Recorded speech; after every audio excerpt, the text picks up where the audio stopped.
If you can't handle my truth when it comes to my intimacy, if you can't handle calm conversations about what I need and me equally hearing what you need, then we weren't supposed to be together. This is a word that you just gave me of talking about seasons of intimacy. Define what that even means. I think the problem in any relationship, intimate relationship, is when people are afraid to let the other person grow and change. I know you so much better than you know yourself that this is what you want and this is who you are. If you have real intimacy, I'm gonna be curious, has anything changed? That's what I know now. I had never reflected on that relationship, never. If I would have felt like they were gonna listen more and not be afraid, then I think we could have probably saved it. I was in a space at first where all touching was light and love. And I'm like, no, let's go here now. What changed? Do you walk this fast often? If I was trying to get rid of avoid my kids, I'd be like, y'all stay there. I walk this fast. Y'all stay there. I'll be back. Okay, so how the show works, it's really an educational moment where you take center stage as the teacher. Okay. So you get to pick anything that you want to teach people about intimacy. Because we're talking about with partners, right? You believe it's magic. It took me a very long time to talk about and rediscover the intimacy I needed, because I was stuck in a pattern of who I was in a long-term relationship, and I thought that's just who I was and what intimacy was. You know, I love this topic too, because it also speaks to people who are in long-term relationships. Sometimes it's easier to break up than to reintroduce yourself. Because that person knows you a certain way, and if you have a change, they can take it personally. Yep. Like, oh, you're doing this because of me, versus acknowledging that me is an ever-changing. Agreed. And I fell victim to that. I was in a 10-year relationship. This is it. This is it? This is it. This is our Oh, topic. okay, great. Oh, great. Oh, okay, good. Hi, Karamo. Hi. It feels weird to say hi after we've already said hello. I said hello. Right? It's fine. I'm with it. Okay, I want to get nosy right now and talk and ask you about your intimate life. Okay. So you're with somebody right now. I am. Give me the glowing review. It's brand new, actually. It's about 6 months. Because I couldn't find it online. No, so I broke up about a year ago and didn't tell nobody because I decided I'm tired of telling people about my relationship. You know, we are in spaces where we can share and we can share a lot, and I used to love sharing. I used to love being the example for sharing my life, my kids' experiences. And I don't know what just happened this time. I decided I don't want to share this one. I don't want to share it at all. And so I have not posted about it. I didn't post about the breakup, and I didn't post about the new one. Oh, wow. Yeah, I'm in a protective season. And I feel protective of this new relationship. And I've never felt protective of a relationship that I've dated. I've always been like, yeah, let's talk, let's share. And this one I feel so protective. And it's been, thus far, the healthiest relationship I've had. No unhealthy communication, no arguments. He wanted to start therapy within the first month. I mean, this shit is good. I am so with you because I'm also queen of oversharing. Yeah. And then I actually went back and privated a bunch of videos the start of this year. Oh, wow. Just because in thinking that it's okay. Like, I don't have to, especially I think in the political time that we're in right now and who's most active online, it just felt like I can create a safe space for my people to have these kinds of conversations. I can still be open and honest, but I am also allowed to be in a season where I don't want to share that with everybody. Listen to us. Look, why are we in the same season? I know, right? Well, I'm using the S word too because this is a word that you just gave me of talking about seasons of intimacy. Define what that even means. So season of intimacy for me is, I think that, we talked about this a little bit earlier, the person I was at 20 and what I needed for intimacy and what I needed at 30 are different, and what I need now at 40 is different. And I think that sometimes you get trapped into feeling as if the season you're in, that becomes now who you are for the rest of your life. And I was sharing before, like before this healthy relationship, I mean, there was a relationship a couple years back where I was in a 10-year relationship. We almost got married. Yes. And the intimacy in that relationship suffered. It suffered immediately. It wasn't good. We never knew how to get out of it because of the fact that I was probably stuck in not being able to share that my needs of what intimacy is has changed. And because we've been together for 10 years, we just kept it on the same pattern and path. And it really damaged the relationships in a lot of ways because we got stuck. We got stuck in a routine of intimacy, in a season of intimacy that we shouldn't have been in. we should have evolved out of, we should have grown through, but we were too scared to communicate about it or didn't know how to communicate about it, so just messed everything up. Can you backtrack for me? How do you even define intimacy? Intimacy for me? Communication, touching, thoughtfulness, exploration and curiosity. Yes. Oh, I love those additions. Yeah. Yeah. Those things for me are really good. You know what's curiosity is really hitting for me because I think a lot of people believe that intimacy is the opposite of curiosity. No. It's like a deep knowing. No. Like, I know you. I know you better than you know yourself. No. But see, that's that thing of that getting stuck. I know you so much better than you know yourself that this is what you want and this is who you are. And if you have real intimacy, I'm gonna be curious, has anything changed? That's what I know now. Has anything changed? You like something different? You want something different? And I think that's such an exciting thing about, how I see intimacy now.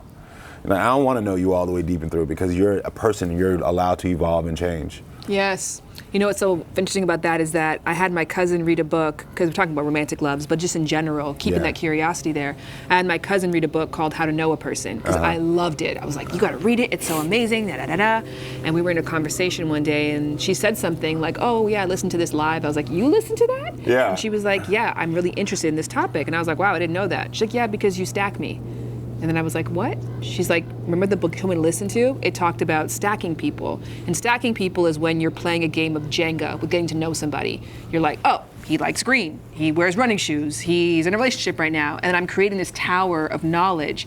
And then when something in the middle becomes untrue, ripping that out almost puts the whole structure at risk. This is good. Right? What book is this? It's called How to Know a Person by David Brooks. It is phenomenal. Stacking? Yeah. I've never heard of this. And that is such a clear picture for people. Right. Oh, yes. Okay, sorry. I didn't mean to get that excited. That's exactly but that. I love learning new stuff. That was good. And they talk about the difference between stacking versus constructionism, which is curiosity. Yeah. And constructionism is when you build things almost like a pavilion, low to the ground, with a lot of open air. And so if something changes on one section, it's not going to make the whole Crumble the whole structure. thing. Yeah.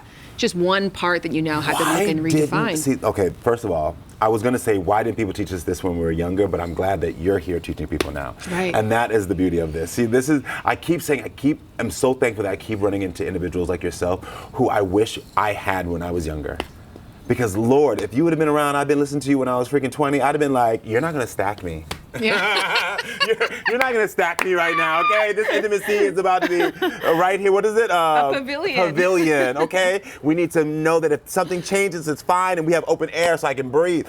Jesus, I wish I had you. Yeah. But I have you now. Oh, thank you. Oh, that's so good. And it was such a good, what's the word when somebody flips it on you? Yeah. Because my cousin flipped it on me. Yes. Where I'm like, no, I know how to know people, I know how to love people. But yeah, sometimes, especially in those older relationships, you take the curiosity out. Yeah. Anyways, you were defining intimacy as touch. I'm gonna stop at curiosity now. That's Right. all it is. That's all now. Anytime anybody asks me what intimacy is, it's that curiosity. It's also communication, the touch, the loving, but curiosity is a big one for me.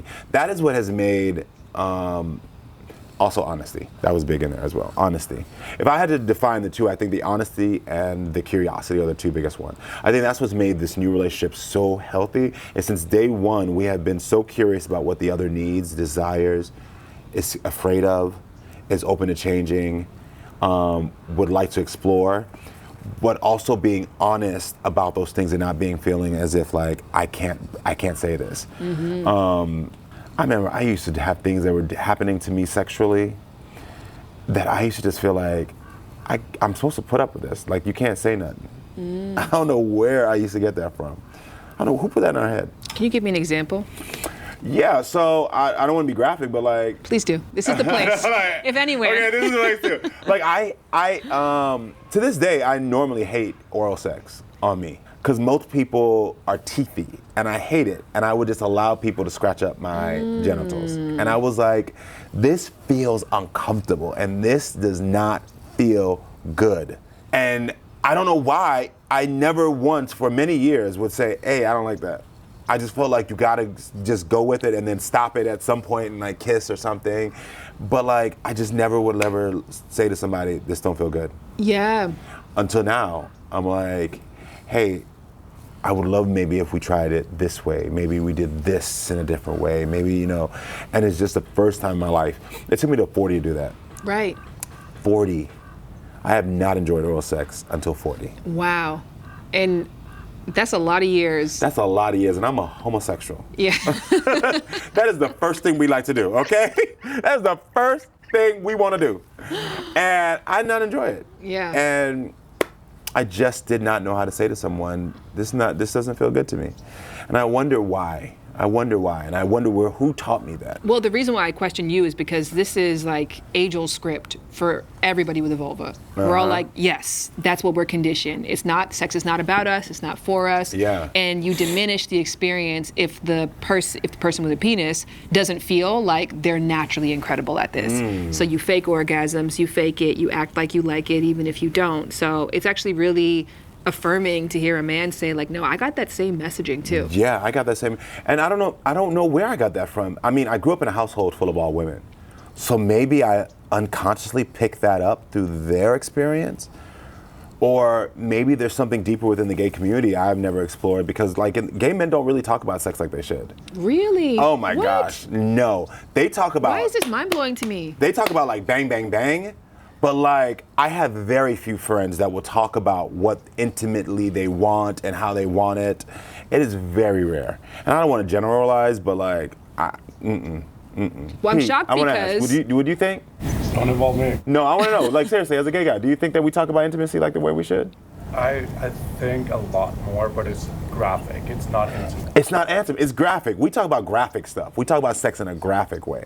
but it's not instructive. It's not instructive. It's not instructive. It's very rare when you come across somebody who's instructive and careful and loving and thoughtful. I'm shocked, and then I actually am checking my shockedness. I'm shocked because on the orgasm scale, gay men are most likely to orgasm during sex, straight women least likely, and then lesbians fall in between there, and then bisexuals in between there, but at the top.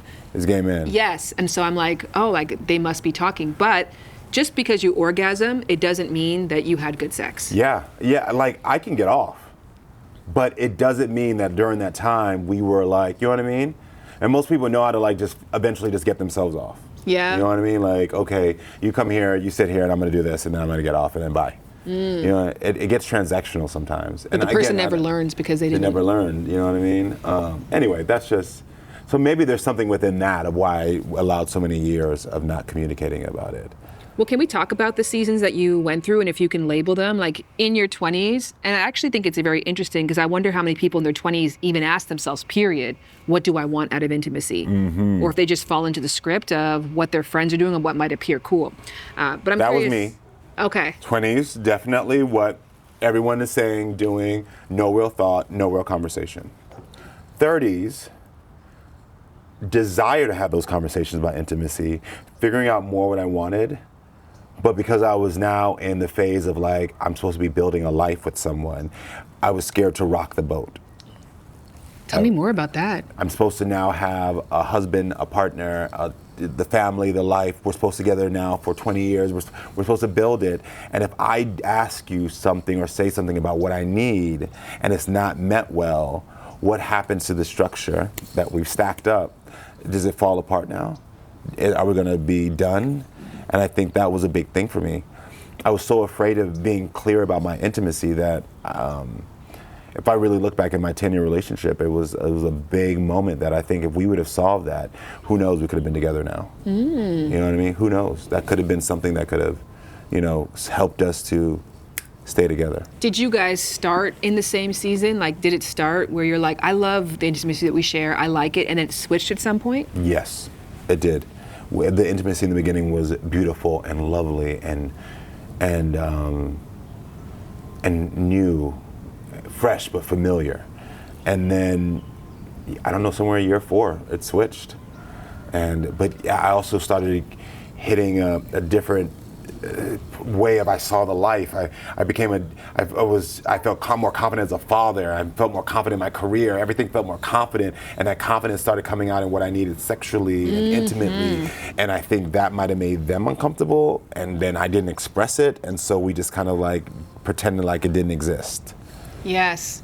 You and know? then life was busy. I've actually heard you talk about this before, how this was just a really busy time in your life. Busy, yeah. Your kids were younger, they required a lot more, your career was taking off, like there were so many distractions. Yeah, so many distractions. But I think within those distractions, I became confident because I was handling it all.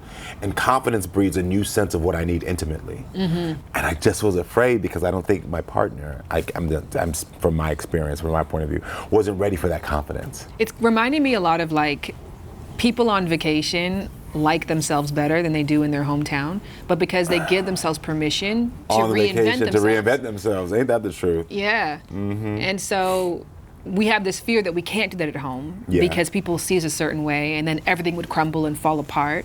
And I wonder like what you can do to rid yourself of that fear and feeling. I do actually think it's possible, because I think that like if people truly respect and love each other, communication can be built. But you know, like I've told people this a lot of times. I grew up in a household where my granny used to tell me, you got 2 ears, 1 mouth, which means you're supposed to be doing one of those things double time. So when Which is actually good advice. really great advice. No, I built a life and a career off of that. Like, you're supposed to be doing something double time. You got 1 mouth, so are you listening more than you're talking? And so I spend a lot of time listening more. And then I'm trying to now cultivate friendships, and I have cultivated friendships, but partners, especially with the guy I'm with, where we listen more than we both are talking. And when you have that, if you can adapt that, then yes, I think in a relationship where it's been broken, or like you're growing differently in your intimacy, I think that if you really allow somebody the space to talk and not internalize what they're saying, not think that, because I think like, if I go back to my reflecting now, I've never done this. I've never reflected on that relationship, never. This is so interesting that I'm doing this years later, but with you, and I thank you for this. Oh, thank you for choosing me. It's the path. Yeah, it's the path. It is the path, girl. You got to walk in here. Real. If I would have felt like they were going to listen more and not judge or not be afraid is the better word, not be afraid, then I think we could have probably saved it. Pardon the interruption, guys. This episode is sponsored by Arya, and I'm just texting my concierge right now. Let me just finish this up, because as you can see, I just got my brand new box in the mail, so I had to ask some questions. So if you don't know, first of all, where you've been, but Arya is a service specifically for couples that helps them break out of their routine once a month. Why not go from been there, done that to, whoa, let's try that again. I actually have a box of my favorite items that my concierge sent me that we definitely go back to, whoa, let's do that again a couple of times. Who says that long-term relationships have to become boring? They can actually become more exciting, more romantic, dare I say, kinkier. So your concierge essentially is a real person who feels out you and your partner's vibe and serves up different sexy, sensual experiences for you guys to try together each and every month. Arya actually did a study of over 100,000 couples and found that 75% who did Arya felt closer to their partner, not just in the bedroom, but also throughout their entire lives and their dynamic relationship. So if you haven't looked into it, trust me, it's worth giving it a try. It's a texting coach, it's an app with all these incredible, delicious resources, and your concierge also serves up different items each and every month that they deliver discreetly to your door, so you can bring the experience to life and go from been there, done that to, whew, let's definitely try that again. Go to arya.fyi/Shan to get started by doing a free quiz that lets you know what you and your partner's erotic persona is. After that, see about signing up for the monthly service, or if you're really ready, go for that annual subscription. I have been a member now for about 1.5 years, and we keep discovering new things, and that's really hot. Now, back to Karamo. I think we could have saved it. I'm happy where I'm at, but in that moment, I could have probably saved it. And who knows what could have happened. Not saying I want to go back there, because I don't, but in that moment, I would have been like, I think what he would have heard would have made him fearful. And me thinking that he would have been fearful made me fearful. Because I was like, we're not going to rock the boat. I'm not going to try to make you afraid, and I'm not going to be afraid, so let's just do it. But I do think if we could have listened to each other better and not talked and just given space to say, yeah, tell me what it is. What are you needing now? How did things change? When did they change? What's going on? And me not taking it on me, like if he said something, because I would have been open to it. I'd have been like, great, okay, what? Because I wanted the conversation. But yeah, it could have been saved. What changed? My confidence. I knew who I was as a man. That must be a huge shift. It was a huge shift. Yeah. Because I don't want it. And I also don't want certain body, like certain ways you touch me, I don't want it anymore, because as I'm getting confidence in deciding who I am and what I really like and what I enjoy, I'm noticing that I don't enjoy light touch as much. I like more stronger, firmer touch. And I was in a space at first where all touching was light and lovely and this. And I'm like, no, let's go here now. How do we go here? How do we go here? And I think those conversations we couldn't have. Now you got me talking all extra But you know details. what? I mean, that's such a huge aha for me, because I was in a relationship with someone that I lived in the past. And similarly, I reflect back on that. I lived with this person. I started to make the shifts within our relationship, even owning my expertise. And I never really had the conversation of like, here's how I'm changing. They were just seeing the changes and then putting out all these microaggressions about it. Exactly. Which made me feel like, well, there's nothing. Ain't gonna happen. Yeah. But I'm kind of reflecting on, I'm like, was there a soft way that I could have had the dialogue that invited this person on this journey so they didn't feel like I was changing sort of in spite of them or inspired by them? Because I learned in that relationship actually that I needed alone time. In spite of them or inspired by them, I needed alone time. Well, because in spite of is just like, Yes, you know, I love like that. because you do this. because you And do this, inspired yes. is like, oh wow, like it's the way you touch me lightly. And it's like, no, it's not your specific light touch. Yeah. It's that I'm just now in a season where this is a touch that I want now. I want now. But I didn't really know how to get that across. Agreed. Yeah, I struggled with that. I don't struggle with that anymore. Now I took away my own fear that if you can't handle my truth when it comes to my intimacy, then we don't need to be together. If you can't handle calm conversations about what I need and me equally hearing what you need, and we can't handle that, then we weren't supposed to be together, because I'm not going to spend the next 40 years with someone because I plan on having a rich, intimate relationship that's going to last 40 years. That is my goal.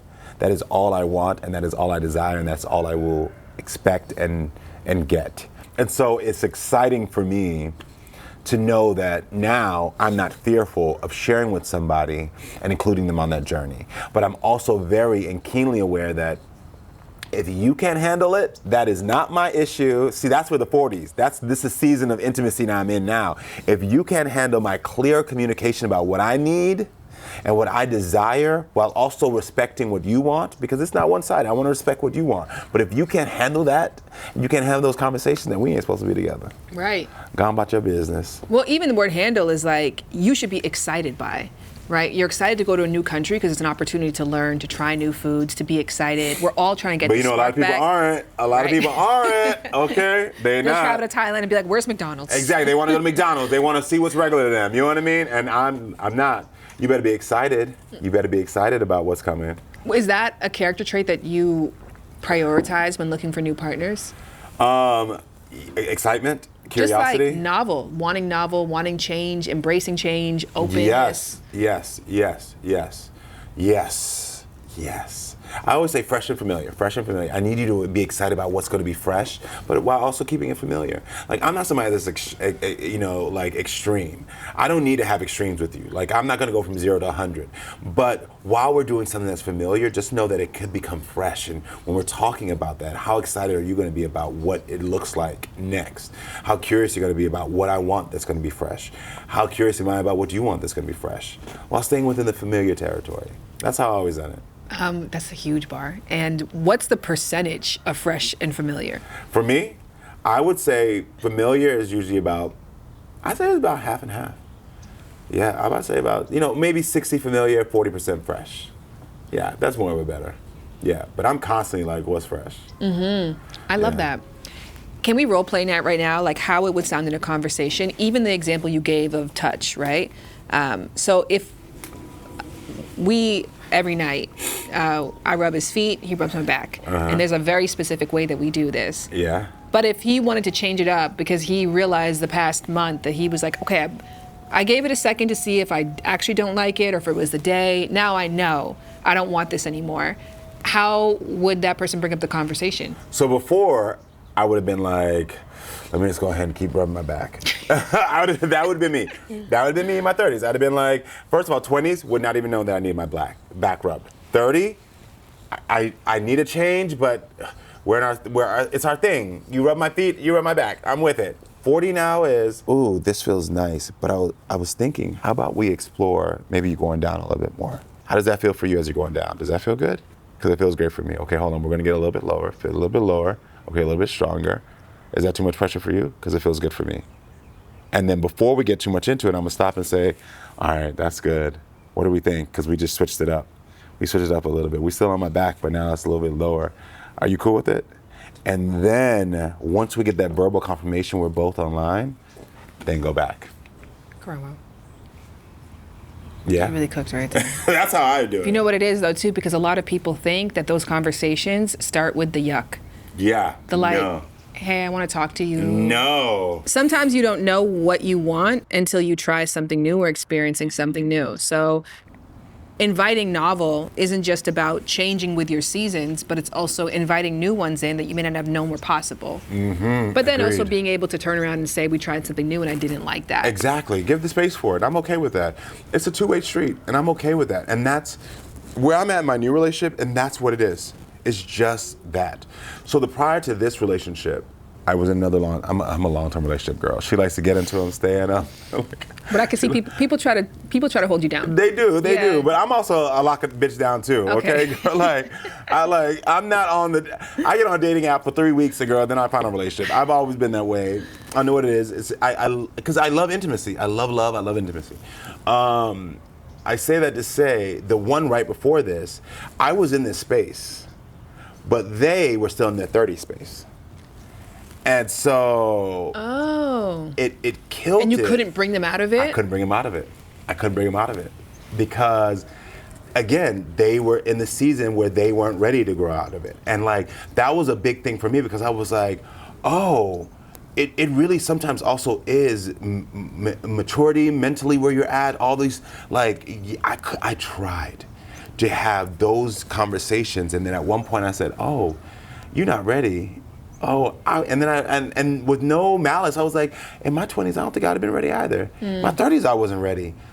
I thought that I could guide you. And so I think that was a lesson for me as well. I just want to share that because sometimes you can do these things that we're talking about and you realize that the person is not ready. And you'll be trying till you're blue in the face and they are not ready. And it has nothing to do with you. They just ain't there yet. Which is fascinating because essentially what ready means is to accept the invitation to be honest about what you really want and to receive my truth. Exactly. And some people just are not ready. Some people are not ready. And I realized that with my first one, but I wasn't in the space either. So I was like, oh, maybe if I'm in the space, then I can guide somebody else through it. And I'm an effective communicator, you know what I mean? I done built a career out of it just like you, girl. We can talk to somebody, we can figure it out. And I realized, no. Some people are just not in the space. And that was very freeing for me because it also let me know that the next time I'm dating, I'm gonna have clear conversations about, in the beginning, where you at intimately? What do you want? And from the beginning, you know what I mean? And so. I wanna circle back to the thing about your partner asking you guys to go to therapy within the first month. Because as a clear communicator, as somebody who was already in the space of knowingness, what did a therapist teach you or add on to this that maybe help you to even flourish even more in this season? Well, because intimacy, as you already know this, is deeply impacted by trauma. Yes. And by your family and your background. And so if you ain't checking in on that, I don't care how much conversation we try to have about intimacy. If you got some stuff that's in your background that you don't want to talk about, that it's too hard, if you don't feel safe in certain settings, if you have abandonment issues, intimacy is going to be so hard for you ever to really discover. And I don't know if you feel the same way, but that's my opinion on it. Because if you haven't dealt with those things that are hard for you, where you're not even comfortable with yourself, you can't get comfortable with me. You know what I mean? And so what it gave us of talking about this and being open is it gives us the idea that oh, now the things that in our past that could pop up in a moment and affect us are not going to affect us because we're working on those while we're having honest communication and being curious about each other. So then, did you hear things for the first time about your partner in a therapy setting? No. Things that we knew would come up that we talked about before, just getting guidance on how to make sure we navigate it so that it didn't affect us. Oh my goodness, that's beautiful. Beautiful. Yeah, I ain't never done none of this before, girl. I'm trying brand new. Let's go for it. And it's been, again, I've never felt at peace in a relationship like this. And I'm not trying to jinx it, and this is why, see, again, this is the beauty of it. This is the first time I can talk about a relationship and not everybody know who I'm talking about. And so it feels protected. Yes. Like no one knows, so like I'm not worried, now people are not judging and watching him and picking at and looking at. Now I get to say these things comfortably, like, yeah, that's what I'm doing, and nobody know who the hell we're talking about. And then when you're in a healthy relationship too, like the permanence of it and the value of it is just there. You don't have to worry that you're going to be embarrassed in a year if it's not there anymore, because this interview will still be true. Yes, this will still be true, and I love that. Yeah, I love it. Now, this can seem idyllic for people. Like, of course, I'm in a relationship with somebody that we have these open conversations. We talk about our past. We are excited about our future. We're excited for change. But there also is something very terrifying about that, because you're inviting that person to flip. You're inviting that person to decide, I want to go to Thailand, right? You're opening the door for that person to feel very comfortable with radical change and radical ideas. And a part of the thing that we want out of intimacy is stability. So do you think that there's any fear with that how do you create stability in a relationship that the foundational principle is, well, we can change and that's okay? But see, like I said before, fresh and familiar. So we have our familiar, we know what we want. And I can't be I think the problem in any relationship, intimate relationship, is when people are afraid to let the other person grow and change. Like, I don't know when we got into this space that like who we are is who we're supposed to be. Like, I hate when I see couples and they're like, this is the only thing we do this and every day. And I'm like, ugh, girl, give me a goddamn break. And they're waiting for you to clap. Like, seriously, I'm like, we've been together for 60 years. Yeah, like this year we did the thing. And I'm like, girl, no, give me a break. Like, we are human beings that grow and change, and I want you to. And I want to just set the boundary, though, that when you want to grow and change, or when you feel growth or change coming on, that you include me from the beginning, or you can include me from the beginning of your realization. Like, because you might not know, because you're still trying to figure it out, but the minute you realize it, include me there so that we can then go on that journey together. And I think when you do that, like I told my new partners, I'm like, I'm gonna include you on any changes that I'm feeling. And I made that promise to him. And it's the first time I ever made that promise really to someone. I tried to make it with my last person I was dating, but they weren't ready. But I'm like, I'm gonna include you. And so when new things pop up, I'm like, hey, something's popped up and I feel like this is where it's at. Can I talk to you about it? And it has been beautiful, because now I don't have a fear, they don't have a fear, and I don't have a fear of things going so dramatic and changing that now I'm like, oh my gosh, I'm not ready for this. I've been included. I've been included in the conversation. I've been included in what your journey is and where you're at. And so now I'm okay with that. And I'm okay with you growing and figuring out what it is. And if along that lines, I'm like, this is out of the realms of what I desire, or that makes me feel safe in our intimacy, we have a conversation about how that shifts. But what I've experienced right now is that there's no fear when you've included somebody. There's no fear. Mm-hmm. There's no fear. Well, because they had time to adjust as you're adjusting. Exactly. And you're learning together and you're in this together. Exactly. There's a rigidity that heterosexuality has, right? Where a straight man is just always trying to qualify himself as being man enough and straight enough. Mm-hmm. And so change can be very scary in those ways. Yes, they can. Straight men, for me, this is going to sound condescending, but I don't mean this in a condescending way, please. When I look at straight men, I see little boys all the time. And I always see little boys that need to be loved and held on, and like, I just constantly always feel like I just gotta patience and like, you know what I mean? And it's because a lot of the things, they just went from boys to feeling like you had to be this, as you said, bottleneck. You got to do this and you got to be in this way. And I don't feel like there was enough of the progression of like, you know, it was like one day I could be curious about the world, and the next day your curiosity means you're gay. And I'm like, how did y'all do? I just feel like I want to hug them. I'm like, it's like, be curious, look at the world, and the next day if you do, you're gay. And it's like, damn it. Like, And that day is 6 to turning age 7. 6 to 7, like literally. It's like there, and then it's like, done. You don't get to be curious about anything. You can't play with another toy. You can't look at another thing. You can't be interested in another sport. You can't be interested in anything except for what we tell you. And if you're not, if you are, you're, and so, because as a father, I'm raising 2 little boys, well, they're grown now, but I used to want to introduce them to food. And their immediate thing was like, no, I'm not doing it. And I would then show them how the food was prepared. I would show them how much I enjoyed the food. I would show them someone who they look up to or admired that enjoyed the food. And before you know it, they're sitting there and they're like, I want to try what's on that plate. And this is a hard thing because I also don't believe in putting this responsibility on women to have to coddle and be patient and do all these things. But from my experience, for me, because I'm not in an intimate relationship with them, I can be in a more coaching, supportive way, it's that patience of knowing that, like, that little boy in them got told, if you explore anything new or be curious about anything, you're wrong.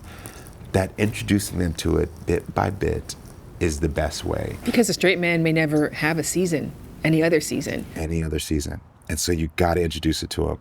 And what I realize is most straight men want to have seasons, want to, but they're also scared. I'm gonna be real with you, and I'm not gonna say the friend's name, but I have a friend right now who is so interested in exploring new things sexually in their relationship, and they are terrified of sharing it with their wife. Terrified. And the reason being is because, unfortunately, she's made comments of what she thinks a man should be. Yes. And he's internalized it, and those comments were flippant, and it's not what she thinks, because I've talked to her. That's not her point of view. She doesn't want it. But because he's heard it, he's afraid to go there. And I'm trying to get him to realize, like, she's actually open. Explore it. Let's talk about it. Oh, you see this couple, they did it, it's working. And the more I'm showing him these things, showing him how it's working, he's getting more comfortable and comfortable. But it's been about a 3-month journey of helping my friend, who I'm close with, be willing to share with his wife of 20 years what he wants now. Mm-hmm. And he is terrified. And it is so interesting to see this man terrified, because I've never seen this man afraid in his life. That makes me, I'm thinking right now of the episode we had of, like, why straight men are boring in bed. And the crux of it really is because, like, boring is all they can be. They're just stuck between this rock and the hard place. And then you start having conversations with women about some of the things they may have said to a partner in the past, some of the seeds that they've said, things they said on social media, and then you have more empathy for it. Yeah. I also just want to reflect on, in closing too, about that kid thing of, like, seeing them as kids, because that also hits on the fresh and familiar bit. I saw this video of my husband when he was a kid. Yeah. And I think about it all the time. Uh-huh. It's just like, both in knowing that he had this full life without me, and then also in knowing that, like, that little boy is, like, still there. Still there. And it just provides this bit of empathy. And it reminds me also, too, of going to therapy and having these conversations, so that you are still acknowledging that person, you know, as you're going through changes, and they're reacting in ways that you may not understand. Yep. Agreed. Isn't that interesting? Yeah. Yeah. I want to see pictures of you as a kid. I bet you were the cutest kid. Oh my gosh, I was adorable. Yeah. I should have been a child model. No, I'm joking. I'm joking. Okay, so where do people go for more of you? The great part about having the name Karamo is you can go to Karamo on Instagram, go to Karamo on Twitter. Just Karamo. You don't gotta if you want to find me on TV, the show's called Karamo. It ain't hard. Just Google Karamo. It's about 2 of us, but I'm more popular than the other one. And so. You heard the man. It's Karamo everywhere, and everywhere is exactly where you need him in your life. Books, TV shows, social media, and I'm really happy to say I now have his number, so I'll be texting his ass all the time. But I had so much fun talking to Karamo, such a rich conversation, and of course, I had more thoughts that I wanted to chew on with others, and who better than with my lovers community. So let's bring him in and let's talk about it. I thought we would actually do this one a little bit different, so I want to open the floor up to your reflections, and then I want to do a guided activity with everyone here. So if you have a pen and paper handy, great. If not, get your iPhone out if you're not on it, and then just have your notes open. But before we jump into that, does anybody have some immediate reactions from the episode that they really want to talk about? I have been actually discussing this topic with people in the past week about intimacy being more of a curiosity than it is about this like deep knowing, and how cool it is to be in relation with people, whether it's friends or roommates or lovers over years, and then still having this window where you're learning things about them. I felt very validated in my experience with my husband, and thankfully we were able to start that communication. But like you said, it was absolutely terrifying and lots of bumps in the road. The confidence that he has in his 40s, it kind of reminded me about the conversation with Lena too, because they both were talking about how, like, with their age, their confidence grew, but then also it like took away their fear of being able to ask for what they wanted. I still have a couple years from 40, but I'm like, okay, I'm getting there. I'm seeing the patterns he was talking about at 30, but then in his 40s, just being able to ask for what he wanted, and was comfortable enough to know that if someone wasn't going to receive what he wanted in the way that he was hoping, then it was okay to like let that person go. And that's such a powerful reflection. It is having the tools to sort of navigate these hard change, but then also having the courage to know when on the other side of those changes to walk away from what you know no longer serves you or no longer suits you. In reflection of listening to this episode again, the word that I wish that I question more is the word change. The idea that anyone can just change at any second or people drastically change, I think can be very daunting. But instead, if we see it as growth, it's building off of what we already know about them and evolving into not a different, but perhaps a more grown, a more mature version of themselves. So the activity that I wanted to do with all of you is one that I actually did in my class, in masterclass. And so much of what we talk about on the podcast is in hindsight. But I would love for it to be, for people who haven't gone through that yet, is an opportunity to start having the kinds of conversations that person wished that they had back then. So the activity that I want to propose is something that's called Then, Now, and Next. If you're partnered, think about your current romantic relationship. If you're not partnered, just reflect on this in terms of seasons of your life. So whether you determine that season based on age, like back in my 20s or back in my last relationship, in the very beginning, back then, what did you love about your sex life? Like, what was the magic to you? So going over to the now category, what is the thing that you have right now? And then with your next, I want you to look and reflect on these two different pieces, maybe take a little bit from each, and then imagine, as you think of your own growth trajectory, where you might go in the future, and try to weave that together. You can find this resource on the Lovers by Shan website. All right, I'll go first, and if anybody else feels inspired to go next, I would love to hear yours. So when it comes to my sex life, I wrote Mike Epps' comedy special. And that to me is such a perfect encapsulation of what Jared and I shared when we first started having sex, because we went to watch Mike Epps' special on Netflix. And when you think about erotic, inspirational content, I bet that doesn't hit your top 500. And yet somehow, like, we couldn't make it into 2 minutes of this thing. Like, it didn't matter what we were doing, where we were doing it. There was something so undeniable, so visceral, so animalistic between us that we just were like magnets together. I think what I really love about now too is finding the new in the known. There's something even more satisfying about that, where yesterday I had a sexual position and my feet were in the air, and then I started like massaging his head with my toes. I was like, I didn't know I could do this. I didn't know that you were gonna like this. Like, that's cool to me. Like, and I love that. I love like watching my partner's expression and feeling like I know what they're gonna look like and then seeing something different. So that's really exciting. And then next, I wrote seeing my partner's undeniable skill and energy and openness through the eyes of other people. My current lover, who I've been in lovership with for many years, was a lot of discovery, and like first time I'd done role play and like dancing for somebody and like all these different things. It was also very important to me to be exclusive at that time. And now the quality of our sex, I would say, is the most important, more than the frequency, which is what I think it was before. And I haven't explored like the touch of his body, like his skin and his butt, and like because I feel like men sometimes stray away from that, and they don't ask for that, and you don't think they need that. And I've noticed that whether he's asking for it or not, when I start to include those things and I hear the way his body's responding, I'm like, oh, you like this. Like whether you ask for it or not, like you really enjoy this. So I want to explore more touch that hasn't been asked for of me. And next, I'm excited to get even better with my vocalization. I think this is the most confident that I've ever been in my life, just as a woman, in my body, in my career, and everything. And I noticed that the more confident I get, which is related to this episode too, I am confident in asking for things that I want and saying what I like. Christine, that was so beautiful and really inspiring for me too, because I loved that your now had like seeds of your next, but your next was about your romantic partner in your now, but your next was really all about you when you switched over, because I think that that's the only thing that you can really control. So I loved that, and it was I'm actually going to go back and update my next based on what you just said and how clearly you laid it out. So thank you for that. Mine was all about role play. Like I saw role play in movies or television shows or heard people talk about it. And I was like, but I can never do that. I can't request role play as a dude. Like that just sounds too weird. And then now I would say like I've had more recently one of the most liberating sexual partners I've ever had in my life.